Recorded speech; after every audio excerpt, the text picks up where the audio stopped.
ನಮಸ್ತೆ ವೀಕ್ಷಕರೇ, ಆಸೆ ಧಾರಾವಾಹಿ ಇವತ್ತಿನ ಸಂಚಿಕೆನ ನೋಡ್ಕೊಂಬೋಣ. ಅದಕ್ಕೂ ಮುಂಚೆ ನಮ್ಮ ಚಾನಲನ್ನು ಸಬ್ಸ್ಕ್ರೈಬ್ ಮಾಡ್ಕೊಳ್ಳಿ.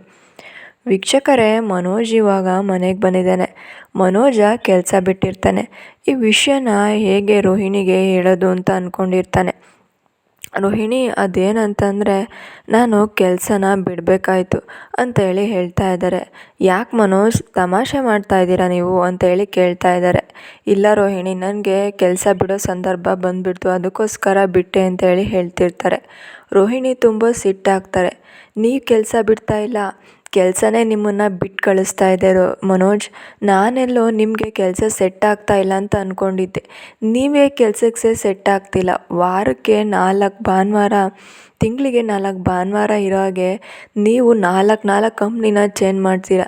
ನಿಮ್ಮನ್ನು ಹೇಗೋ ಅಂದ್ಕೊಂಡಿದ್ದೆ. ಇಲ್ಲ ಮನೋಜ್, ನೀವೊಬ್ಬ ವೇಸ್ಟ್ ಬಾಡಿ ಅಂತೇಳಿ ಹೇಳ್ತಾ ಜೋರಾಗಿ ಕೂಗಾಡ್ತಾ ಇದ್ದಾಳೆ.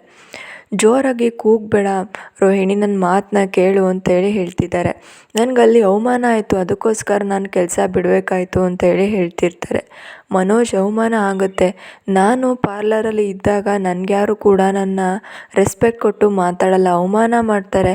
ಆದರೂ ಕೂಡ ನಾನು ಕೆಲಸ ಮಾಡಲ್ವಾ? ಕೆಲಸ ಮಾಡಿದ್ರೇ ದುಡ್ಡು ಬರೋದು.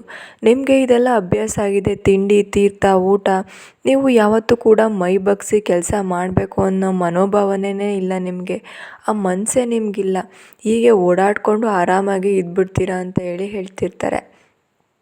ಈ ಕಡೆ ಮೀನಾ ಮನೆಯಲ್ಲಿ ಎಲ್ಲ ಕೂಡ ಪೂಜೆ ತಯಾರಿನ ಮಾಡ್ಕೊತಾ ಇರ್ತಾರೆ. ಸೂರ್ಯ ಇನ್ನೂ ಕೂಡ ಬಂದಿರೋದಿಲ್ಲ. ಅಲ್ಲಿ ಅಕ್ಕಪಕ್ಕ ಮನೆಯವರು ಕೇಳ್ತಿದ್ದಾರೆ, ಏನಮ್ಮ ಮೀನಾ, ನಿಮ್ಮ ಮನೆಯವ್ರು ಯಾರೂ ಕೂಡ ಬಂದಿಲ್ವ ಇನ್ನೂ ಅಂತೇಳಿ ಕೇಳ್ತಾ ಇರ್ತಾರೆ. ಇಲ್ಲ, ಇನ್ನೇನು ಬರ್ತಾರೆ ಅಂತೇಳಿ ಹೇಳ್ತಾ ಇದ್ದಾಳೆ ಮೀನಾ. ಅವ್ರು ಬಂದ್ರೇನು ಬಿಟ್ರೇನು ಪಾಪ. ಇಲ್ಲಿ ನೋಡಿ, ನಮ್ಮ ಹುಡ್ಗನ ಕತೆ ಏನಾಗಿದೆ, ಅವನ ಕೈನ ಮುರಿದೋಗಿದ್ದಾನಲ್ಲ ಈ ಸೂರ್ಯ ಅಂತೇಳಿ ಹೇಳ್ತಾ ಇರ್ತಾರೆ ಮಂಜುನ ನೋಡಿ. ಇನ್ನು ಸೂರ್ಯ ಎಂಟ್ರಿನಲ್ಲಿ ಬರ್ತಾ ಇರ್ತಾರೆ. ಆಚೆ ಅಲ್ಲಿ ಗೇಟಲ್ಲಿರಬೇಕಾದ್ರೆ ಅಲ್ಲಿರೋರೆಲ್ಲ ಹೇಳ್ತಿದ್ದಾರೆ, ಏನಪ್ಪ ಸೂರ್ಯ ಇಷ್ಟೊತ್ಕ ಬರೋದು, ನೀನೇನೋ ಮನೆ ಮಗ ಅಂತ ಅಂದ್ಕೊಂಡಿದ್ರೆ ಮನೆ ಮುರಿಯೋ ಕೆಲಸನ ಮಾಡ್ತಾ ಇದೆಯಲ್ಲ, ಈ ಥರ ಮಾಡ್ಬೋದಾ ನೀನು ಅಂತೇಳಿ ಹೇಳ್ತಾ ಇರ್ತಾರೆ. ಸೂರ್ಯಂಗೆ ಇದೊಂಥರ ದೊಡ್ಡ ಅವಮಾನದ ಥರ ಆಗ್ತಾ ಇರುತ್ತೆ. ಆದರೂ ಪರವಾಗಿಲ್ಲ ಅಂತೇಳಿ ಅವನು ಒಳಗಡೆ ಬರ್ತಾ ಇರ್ತಾನೆ. ಈ ಕಡೆ ಮಂಜು ಆರತಿನ ಮಾಡಬೇಕಾದ್ರೆ ಅವನ ಕೈಯಲ್ಲಿ ಮಾಡೋದಕ್ಕಾಗಲ್ಲ. ಆರತಿ ತಟ್ಟೆ ಕೆಳಗೆ ಬಿದ್ದುಬಿಡುತ್ತೆ. ನಾನೆಂಥ ಪಾಪಿ, ನಮ್ಮ ಅಪ್ಪನಿಗೂ ಕೂಡ ಆರತಿನ ಮಾಡೋದಕ್ಕಾಗ್ತಾ ಇಲ್ವಲ್ಲ ಅಂತೇಳಿ ಹೇಳ್ತಾ ಇರ್ತಾನೆ.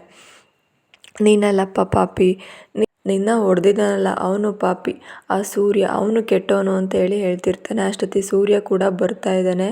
ಅವನು ನನ್ನ ಕೈಲಿ ಸಿಗಲಿ, ಅವನನ್ನು ಕೊಚ್ಚಾಕ್ತೀನಿ ಅಂತ ಹೇಳಿ ಮಂಜು ಕೂಡ ಮಾತಾಡ್ತಾ ಇರ್ತಾನೆ. ಅಷ್ಟೊತ್ತಿಗೆ ಸೂರ್ಯ ಬರ್ತಾ ಇದ್ದಾನೆ. ಏನೋ ನನ್ನನ್ನೇ ಕೊಚ್ಚಾಕ್ತೀಯಾ, ನೀನು ಏನು ಅಂತ ನನಗೆ ಗೊತ್ತು ಅಂತೇಳಿ ಅವರಿಬ್ಬರು ಕೂಡ ಮತ್ತೆ ಹೊಡೆದಾಟಕ್ಕೆ ಬೀಳ್ತಾ ಇರ್ತಾರೆ. ಆಗ ಮೀನಾ ಅವರಿಬ್ಬರನ್ನೂ ಕೂಡ ಸಮಾಧಾನ ಮಾಡ್ತಾ ಇದ್ದಾರೆ.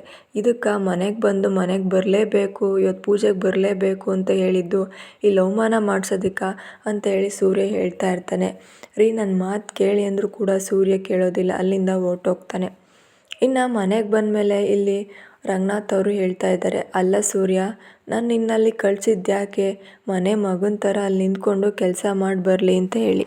ಆದರೆ ನೀನು ಮಾಡಿದ್ದೇನು ಹೇಳು, ಅಲ್ಲಿರೋರನ್ನ ಕೂಡ ಮತ್ತೆ ಹೊಡೆದು ಬಡ್ದು ಅದೇ ರೀತಿ ಮೊದಲಿನ ಥರ ಅವಮಾನ ಮಾಡ್ಕೊಂಬರಲಿ, ನಮ್ಮ ಮರ್ಯಾದೆನ ತೆಗ್ದು ಬರಲಿ ಅಂತ ಹೇಳಿ ಅಂತ ಕೇಳ್ತಾ ಇರ್ತಾರೆ. ಹೌದಪ್ಪ, ನಾನು ಕೂಡ ಹಾಗೇ ಹೋಗಿದ್ದು. ಆದರೆ ಅಲ್ಲಿರೋರು ಬಾಯಿಗೆ ಬಂದಂಗೆ ಮಾತಾಡ್ತಾಯಿದ್ರು.